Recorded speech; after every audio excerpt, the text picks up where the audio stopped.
ओम अस्मद्गुरुभ्यो नमः। हरि ओम श्रीशैलेत्यादि प्रणतोऽस्मि नित्यम्। हरितार्णवसञ्जातं श्रीरङ्गार्यगुरोसुतं वेङ्कटार्यश्च तच्छिष्यं फणीन्द्रं शेषार्यं भजे। आत्रेयान्वयसञ्जातं रङ्गाचार्यगुरोसुतं रघुनाथार्य सच्छिष्यं कोदण्डराममाश्रये। कूजन्तं राम रामेति मधुरं मधुराक्षरम् आरुह्य कविताशाखां वन्दे वाल्मीकिकोकिलं गोष्पदीकृतवारासिं मशगीकृतराक्षसं रामायणमहामालारत्नं वन्दे नृणात्मजम्। वेदवेद्ये परे पुंसि जाते दशरथात्मजे वेदः प्राचेतसादासीत् साक्षात् रामायणात्मना।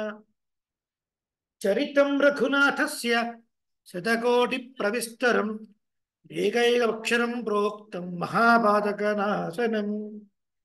वन्दे वेदान्तकर्पूर चामीकरकरण्डकं रामानुजार्यमार्याणां चूडामणिमहर्निशम्। अस्मद्गुरुभ्यो नमः। స్వరూపం రూపంగా గోష్ఠికి దాసోహాలు సమర్పిస్తూ అడిగే రామానుజదాసన్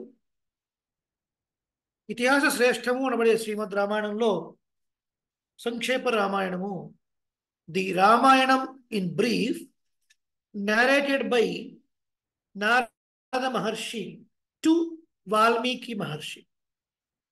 The quintessentials of the whole Sri Ramayanam, that is, in all these 7 kandams, like the 24,000 slokas, were briefly narrated by Narada Maharshi to Valmiki Maharshi. 7 కాండములలో 24,000 శ్లోకములలో గల యొక్క అర్థాన్ని, ఆ శ్రీరామాయణాన్ని మొత్తాన్ని కూడా నారద మహర్షుల వారు వాల్మీకి మహర్షికి సంక్షిప్తంగా, అంటే బ్రీఫ్గా ఉపదేశం చేశారు. అదే సంక్షేప రామాయణము అనబడే మొట్టమొదటి సర్గ. శ్రీరామాయణంలో మొట్టమొదటి సర్గ ఏమిటి అంటే సంక్షేప రామాయణము. మొట్టమొదటి కాండం ఏమిటి? బాలకాండము.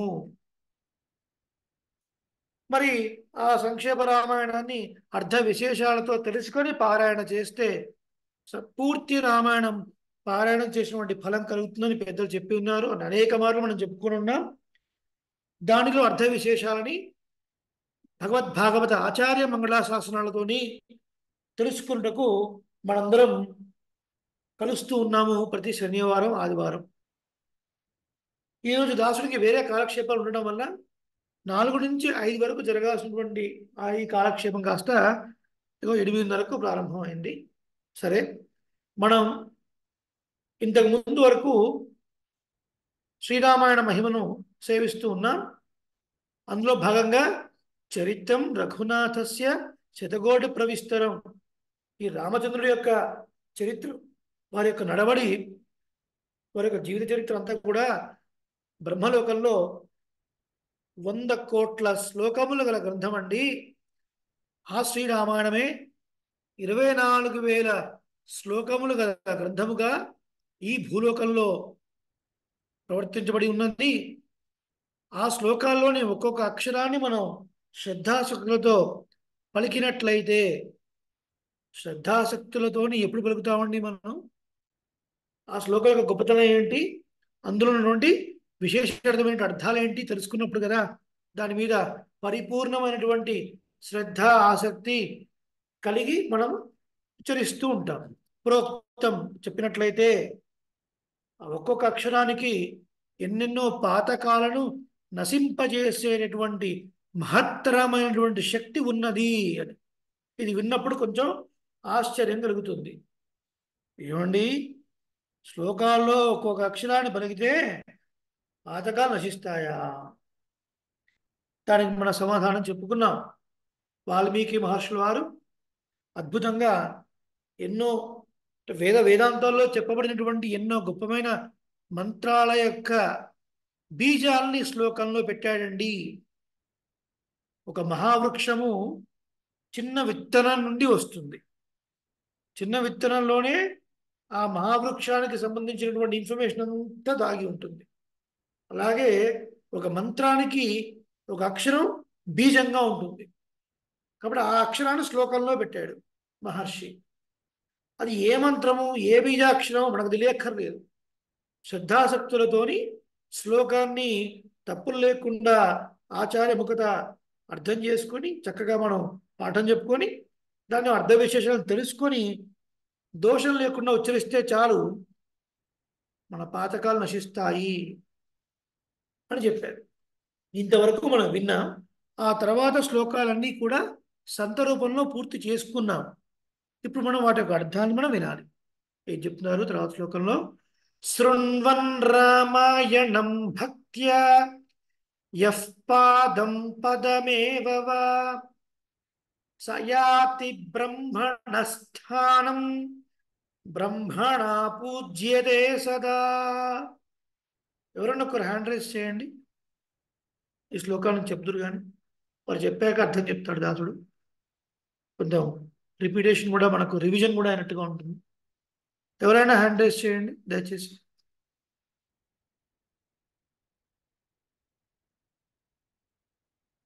సుధారాణి గారు చెప్తారా? అన్నపూర్ణ గారు ఉన్నారు, అన్మ్యూట్ చేశాను మీకు.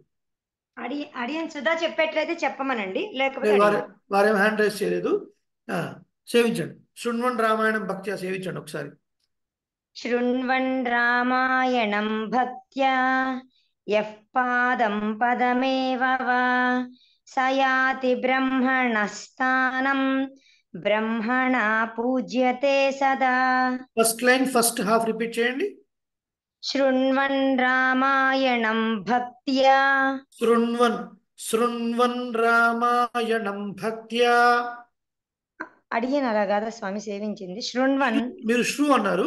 శ్రు స స ష అంటే కొంతమంది మెలికసాని అలాగా అప్పుడు అలా అలవాటైంది స్వామి.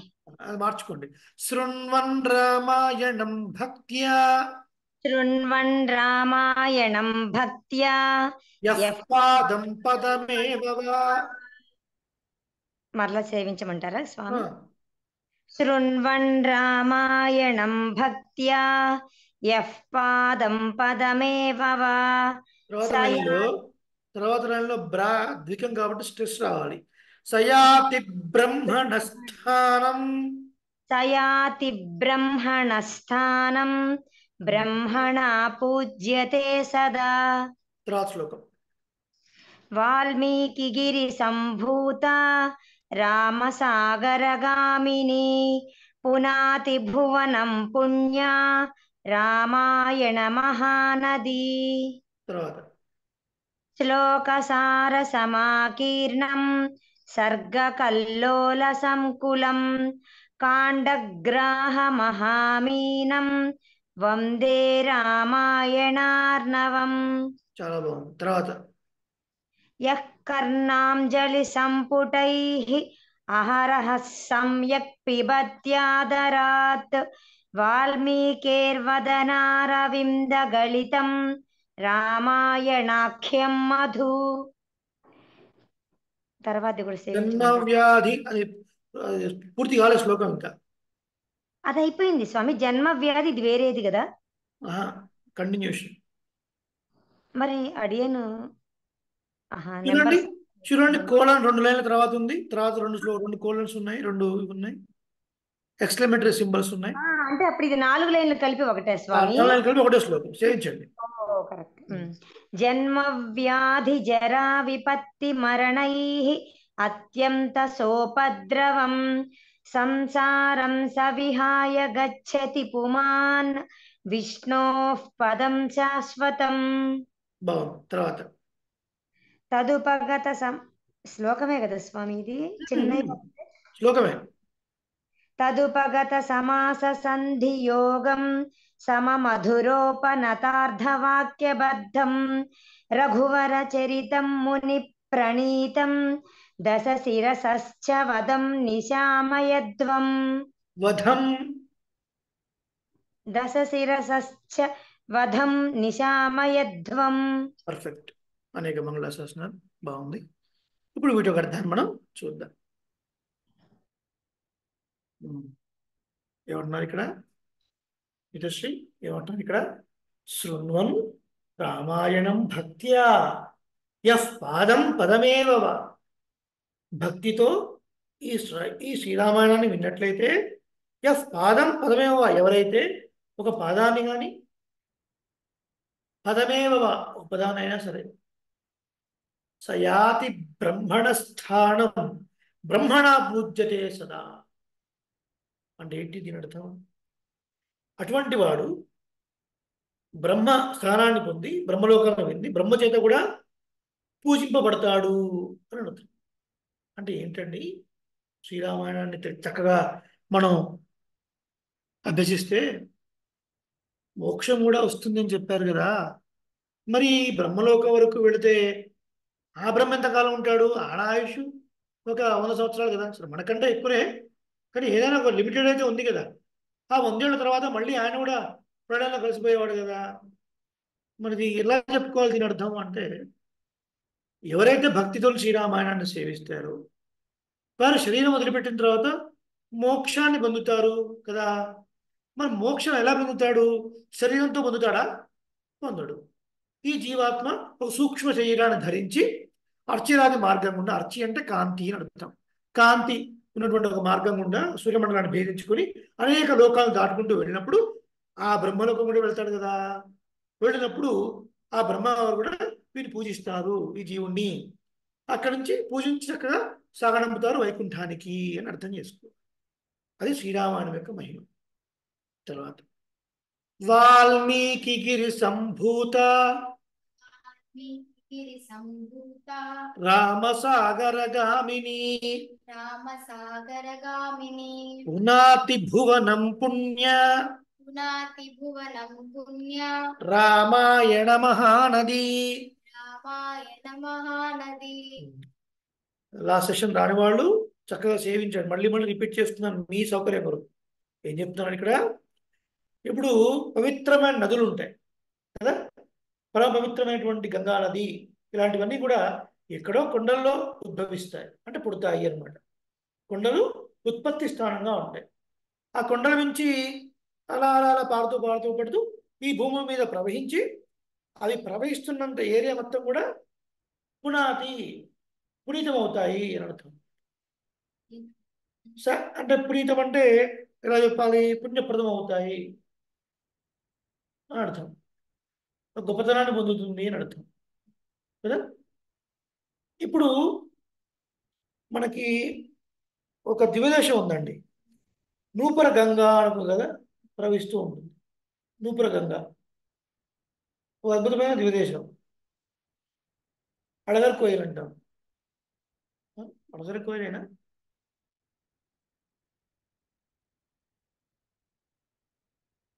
సుందరబావుస్తవం బ్యూటిఫుల్. అందమైన ఆ సుందరబావుస్తవం గురించి చెప్తారు కదా. అక్కడ మనకు నూపర గంగా ప్రవహిస్తూ ఉంటుంది. అక్కడ వర్ణన ఉంది. అనేక చోట్ల పవిత్రమైన నదులు ఒక కొండల్లో ఉద్భవించి అవి ప్రవహిస్తూ ప్రవహిస్తూ ఈ భూమండలం మీద ఎక్కడెక్కడైతే తిరుగుతాయో అవి ప్రవహిస్తున్నంత ఆ భూ ప్రాంతం అంతటిని కూడా పునీతం చేస్తాయి, పుణ్యప్రదం గావిస్తాయి అని అర్థం. శుభాన్ని కలుగజేస్తాయి అని అర్థం, మంగళాన్ని కలుగజేస్తాయి అని అర్థం. ఇప్పుడు ఇక్కడ ఏం చెప్తున్నారు? వాల్మీకి గిరి సంభూత, వాల్మీకి అనే ఒక పర్వతం నుంచి పుట్టినటువంటి రామసాగరగామిని. అంటే ఏంటంటే అర్థం, ఈ రామాయణం అనేది గామిని ఆ సాగర్లో కలవడం, సముద్రంలో ప్రవేశించడానికి గెలవడానికి వెళుతున్నటువంటి ఈ నది ఏదైతే ఉందో ఈ రామాయణం, పునాది భువనం పుణ్య, అంటే దీన్ని ఎక్కడెక్కడైతే పఠిస్తారో అక్కడంతా కూడా పవిత్రం అవుతుంది అని అర్థం. శ్లోకసార సమాకీర్ణం సర్గకల్లోల సంకులం కాండగ్రాహ మహామీనం వందే రామాయణార్ణవం. శ్రీరామాయణాన్ని ఒక సముద్రంతో పోల్చారు. అంతకుముందు శ్లోకంలో నదితో పోల్చారు. నదీనాం సాగరో గతి అంటారు. నదులన్నీ కూడా ప్రయాణించి ప్రయాణించి ఏమిటి సముద్రంలో కలుస్తాయి కదా. రామాయణం అనే నది కూడా ఈ భూమండలం మీద ప్రవహించి ప్రవహించి సముద్రంలో కలిసినట్టుగా అంటే ఏంటి? రామాయణం అనే నది రాముడు అనే సముద్రంలో కలుస్తుంది. రామసాగర గామిని కదా, రాముడు అనే సముద్రంలో కలుస్తుంది. ఆట్టి రామాయణాన్ని ఎక్కడైతే మనం పారాయణ చేస్తున్నామో అది పుణ్యప్రదం అవుతుంది ఆ ప్రాంతం అంతా అని చెప్పినట్టు, ఇప్పుడు ఈ శ్లోకంలో శ్రీరామాయణాన్ని సముద్రంతో పోలుస్తున్నారు కదా. మరి సముద్రంలో ఏముంటాయండి? కెరటాలు, అలలు ఉంటాయి. ఆ తర్వాత పెద్ద పెద్ద చేపలు ఉంటాయి. మహామీనం అన్నా కదా, పెద్ద పెద్ద తిమింగలాలు లాంటివన్నీ ఉంటాయి కదా. బాగుందండి. సముద్రంలో మరి కెరటాలు ఉన్నాయి, అలాగే నీళ్లు ఉన్నాయి, మరి పెద్ద పెద్ద చేపలు కూడా ఉన్నాయి. మరి రామాయణం అనే సముద్రంలో ఏమున్నాయండి అంటే శ్లోకాలు అనే నీరు, సర్గలు అనేటువంటి కెరటాలు, కాండములు అనేటువంటి పెద్ద పెద్ద చేపలు. అద్భుతంగా ఉంది కదా కంపారిజన్ కదా. దాంతో కూడుకున్నటువంటిది ఈ శ్రీరామాయణం అండి. అట్టి శ్రీరామాయణాన్ని నమస్కరిస్తున్నాను. శ్రీరామాయణం అనే సముద్రాన్ని నమస్కరిస్తున్నాను. సముద్రంలో నీరు, కెరటాలు, పెద్ద పెద్ద చేపలు ఉంటాయి, తిమింగలాలు ఉంటాయి. శ్రీరామాయణం అనే సముద్రంలో శ్లోకములు, శ్లోకంలో కలిసినటువంటి సర్గలు, సర్గలు కలిసినటువంటి కాండములు ఉంటాయి. అట్టి శ్రీరామాయణం అనే సముద్రాన్ని నమస్కరిస్తున్నాం. కర్ణాంజలి సంపుటై ఆర సమ్యక్ విభత్యాదరాత్ వాల్మీకే వరదానవింద గడితం. వాల్మీకి ముఖము నుండి జాలువారినటువంటి ఈ రామాయణం అని పేరు గల ఈ మధు, ఈ తేనె ఏదైతే ఉందో దాన్ని చక్కగా మనం సేవించినట్లయితే, సమ్యక్ అంటే బాగుగా, ఆరహం అంటే ఎల్లప్పుడూ, ఆదరంతో మనం త్రాగినట్లయితే, నోటితో కదా త్రాగేది, చెవులతో త్రాగడం అంటే వినడం అని అర్థం అనమాట, శ్రవణం చేయడం అని అర్థం అనమాట. అలా దీన్ని ఆదరంతోని, ప్రేమతోని ఎవరైతే సేవిస్తారో అలాంటి వారికి జన్మవ్యాధి జరా విపత్తి మరణై అత్యంత సోపద్రవం ఉండవండి అంటున్నారు కదా. వ్యాధి ఉండదట, ముసలితనం ఉండదట, మరణం ఉండదట, ఇలాంటివన్నీ ఏమి ఉండవండి. ఈ సంసారం నుంచి బయటపడి విష్ణు పదం శాశ్వతం, ఆ పరమపదాన్ని పొందుతాడండి అన్నారు.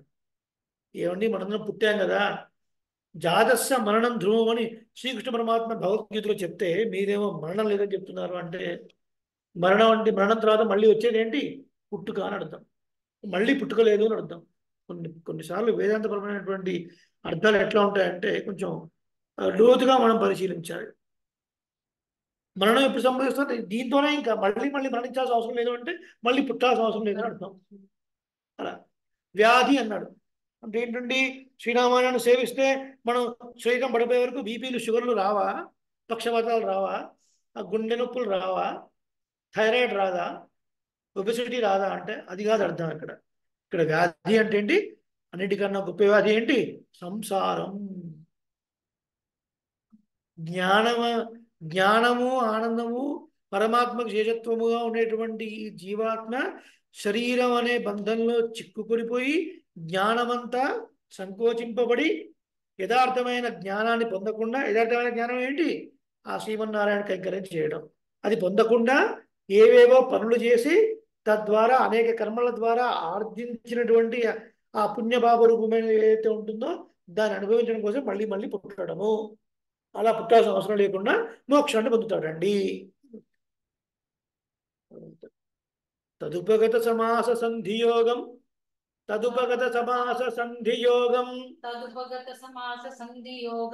సమమధురోపనతార్థ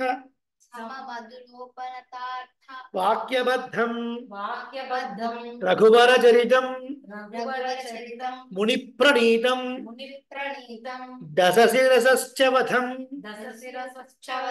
నిశామయధ్వం. దశశిరసశ్చ వధం అంటే దశకంఠుని వధ అంటే ఎవరు?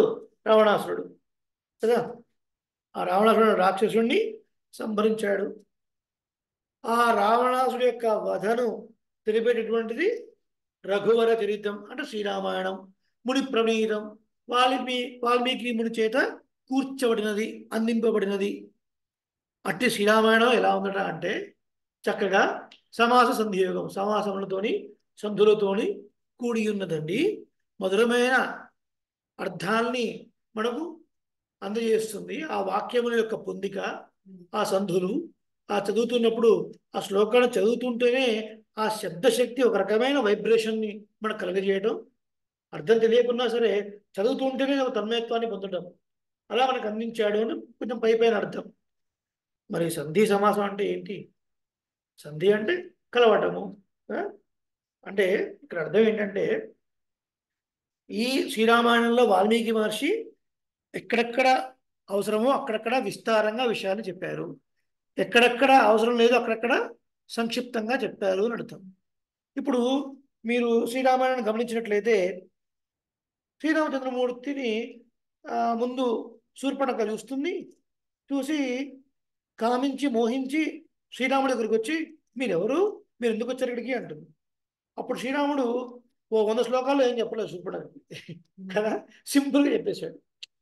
ఏదో మా నాన్నగారు ఇలా అడవులు పంపించేస్తారు, ఇలా వచ్చామని 3-4 శ్లోకాలు చెప్పేసాడు, అయిపోతుంది అక్కడ. ఎక్కడ అవసరమో అక్కడ మాత్రమే విస్తారంగా చెప్తాడు. మరి మునుల దగ్గరికి వెళ్ళినప్పుడు కొంచెం వివరంగా చెప్తాడు.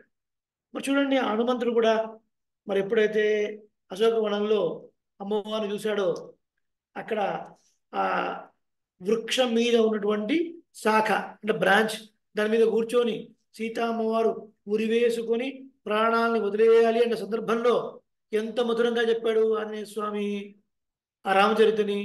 మరీ పొడుగ్గా చెప్పలేదు, మరీ చిన్నగా చెప్పలేదు, మధురంగా చెప్పాడు. మధురంగా అంటే ఏది వింటే మనసు శాంతిస్తుందో, ఏది వింటే మనసు వ్యాకుల చిత్తం నుండి బయటపడుతుందో, అంటే దుఃఖంతో ఉన్నటువంటి మనసు బయటపడుతుందో అలా చెప్పాడు ఆంజనేయ స్వామి. మరి అదన్నీ కూర్చుంది ఎవరు? వాల్మీకి మహర్షే కదా. ఇప్పుడు అక్కడ జరిగిన సందర్భాలన్నీ కూడా వాల్మీకి మహర్షికి స్క్రీన్ ప్లేలా కనబడుతున్నాయి. ఆ కనబడిన వాటిని మనకు అందిస్తున్నారు వాల్మీకి మహర్షి. ఎట్లా అందించాడు? అవసరమైన చోట విస్తారంగా, అంటే చాలా డీటెయిల్డ్గా, ఎలాబొరేటెడ్గా. Yes your right. అవసరం కొన్ని చోట్ల సంక్షిప్తంగా, అంటే వాటి మేము సంక్షిప్తం బ్రీఫ్గా, యువర్ రైట్, బ్రీఫ్గా అందించాడు. అది దీని యొక్క అర్థం అన్నమాట. అది మరి ఇవాళ ఇంతవరకు చెప్పుకుందాం.